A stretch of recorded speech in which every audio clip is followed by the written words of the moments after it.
Okay, in this SEO tool na ituturo ko sa inyo ngayon is tinulungan ako nito makapag-rank and makapag-gain ng organic traffic sa Google. So, pakitaan ko kayo ng isang example kung ano yung sinasabi ko rito.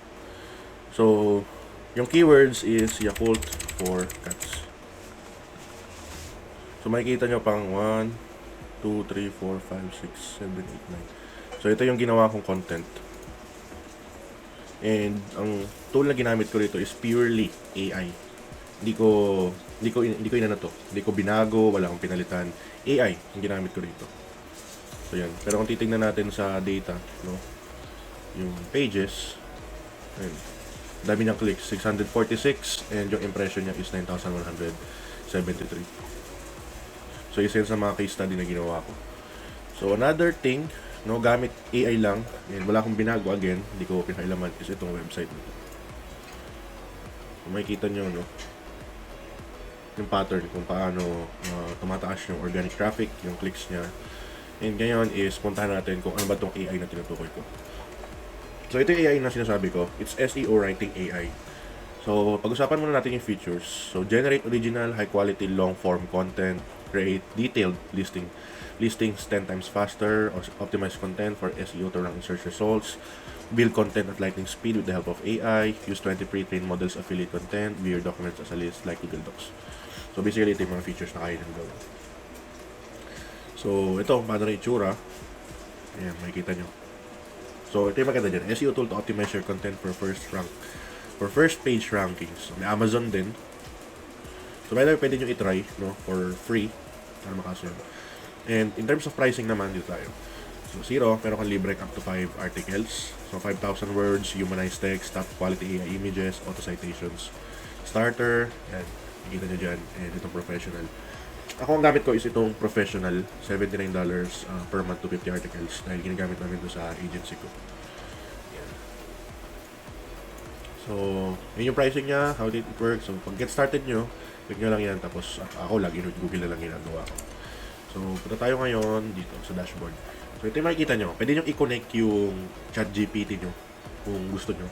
Pero ako hindi ko siya ginagawa. Kung ano na lang yung credit score, ito yung ginagamit ko.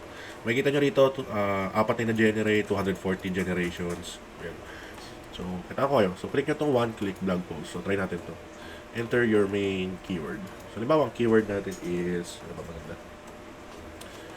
Let's say, how to take care of your pets. So, pag generate ko itong title, alabas na rin yan. Diba? Tapos, language, yung article. So, article, medyo small lang. So, small 1,200 words, 2,400 words, 5 to 8 H2 headings. So, okay na yun. So, English, by the way, yung mga language pala to, marami rin siyang language na available. So, tone of voice, ako laging information na yung ginagawa ko. Point of view, hindi ko na nilalagyan. Target country, United States. Anthropic, Claude. So, mamimili na lang kayo kung anong AI model nyo na gusto. So, ako ito, 3.5. Makikita nyo, 4 generations. Pero pag ito lang naman, 1 generation lang. So, ito yung gusto ko din, yung humanized text. So, wala siyang AI hallucination or yung mga malalalim na AI. Or malalalim na AI terms. AI images, yes. Photo, YouTube video. Pwede rin tayo maglagay, pero hindi ko na siya i-ano. So, SEO.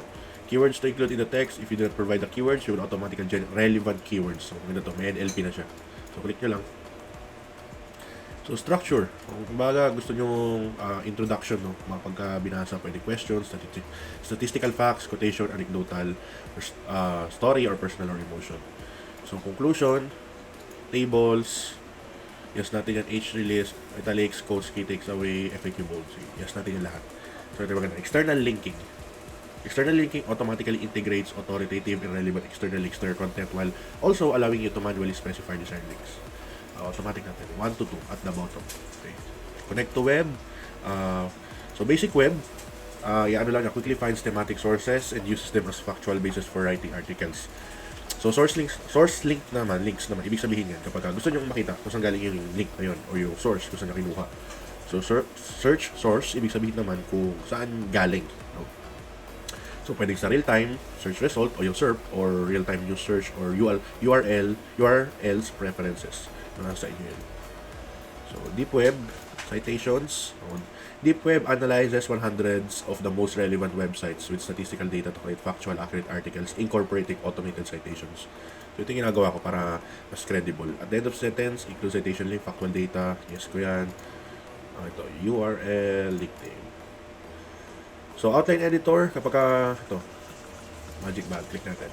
So pag gusto nyo makita, no, yung pagkakasunod-sunod, ano yung H2, ano yung H3, ano yung nilalaman ng article. So yan, pwede nyo siyang i-customize. Nasa sa inyo yun kung paano yung discarte nyo. So maganda pa rito is yung publication, pwede nyo siyang i-directa sa WordPress. No? Kukorek nyo lang. So ito yung mga website ko sa WordPress. Then, no. So, tayo rito. And run. Tayo lang natin.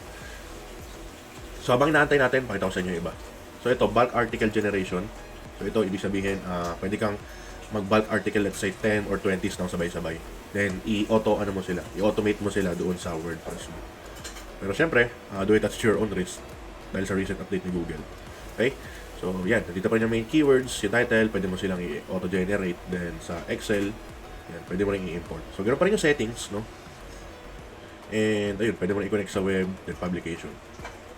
So, basically, itong dalawa lang to yung ginagamit ko, no? Tsaka itong blog post, pwede rin naman, pero ako bihira ko lang to gamitin eh. Ayun, no? Product roundups. So, yan, lalagay mo lang yung main keyword mo. Yan, tapos nandito na yung checker, yan, yung headings, yung title, description, pwede mo ilagay. Product list, workflow. Yan, images. So, ito yung mga Amazon, mga listicle images. Halimbawa, top 10 teddy bear of the year. Mga ganyan, pwede mong gawin dito. So, balikan lang natin. So, 75% siya. Antay lang natin saglit. So, kung gusto nyo i-check yung what's new, nandito siya. Click nyo lang, makikita nyo.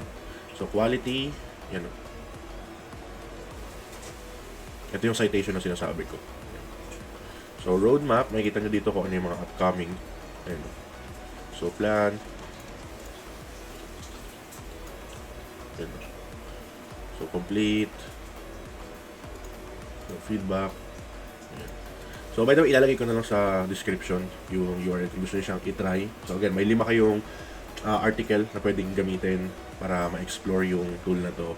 And ako na nagsasabi sa inyo, sobrang sulit niya, lalo na in terms of pag-generate ng traffic. Yan, so natin, 91% na. And ano pa ba? So in terms naman of billing, pwede nyo siyang i-connect via, alam ko pwede ito sa PayPal eh.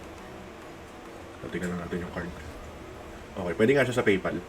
So PayPal, credit card, pwede nyo siyang i-try. So tingnan nyo, simula January 2023 is ginagamit ko na siya hanggang June 2027.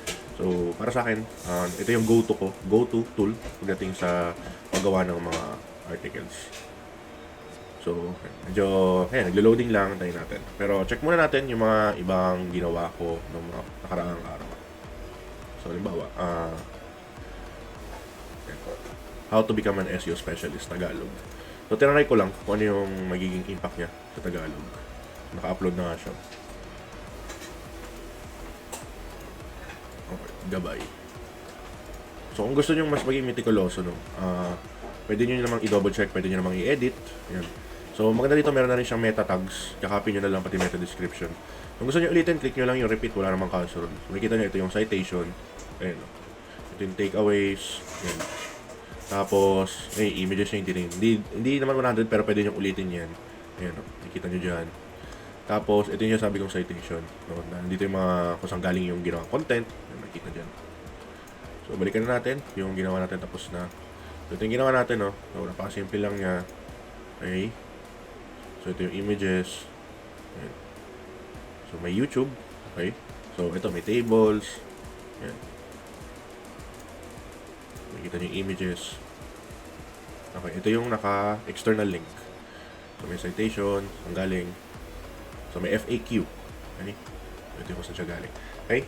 So, yun lang. Ito yung sa mga tool na gusto nyo mag-rank, no? Or mag-generate ng traffic sa website nyo. Nire-recommend ko itong tool na to.